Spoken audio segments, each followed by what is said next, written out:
These issues are breaking these coalitions apart because inside each of them there's disagreement about repression, about guns, about you name it.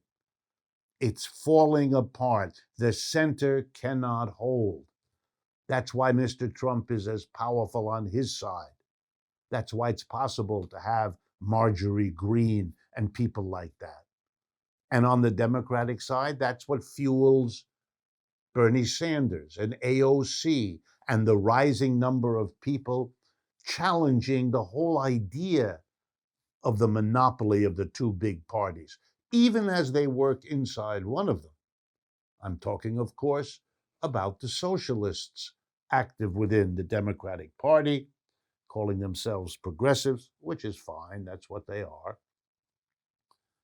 But these parties are not in a position to resolve this. The tensions inside each party, the acrimony between the parties. Let me give you just a couple of examples, having set the frame.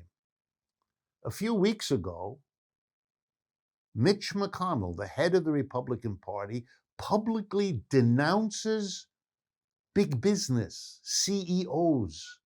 He's furious that they are upset about what Republicans are doing to limit voting across the country, and particularly in the state of Georgia.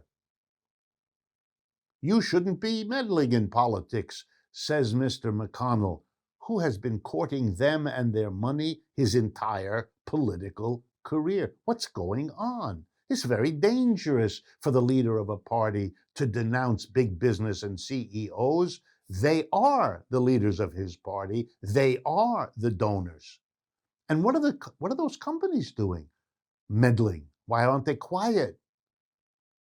The answer is they're afraid now too. As capitalism goes down, they are still American companies. They still have big investments in this country.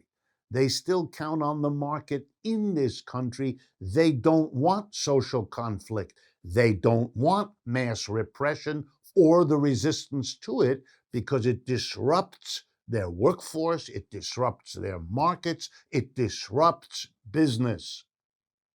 They don't want it.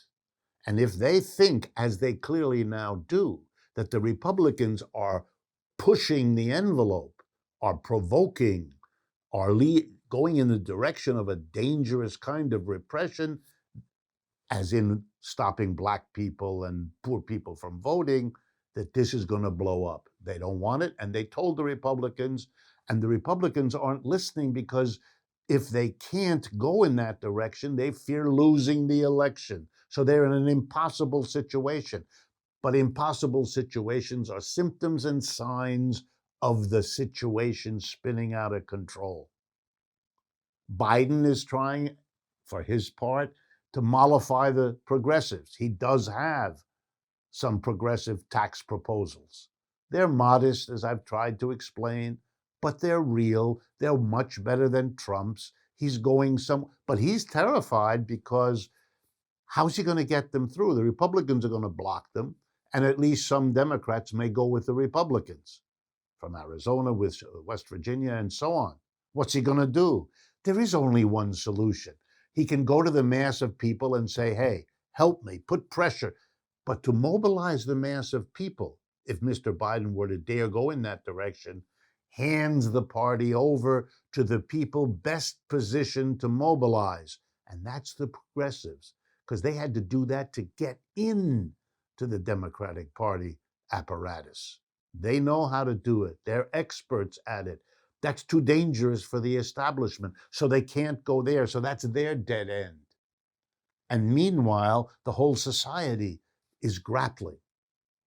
Police shootings, Black Lives Matter, all of it are signs of the cracks. I can't predict any better than anyone else whether the parties will come up with some way to paper over their differences.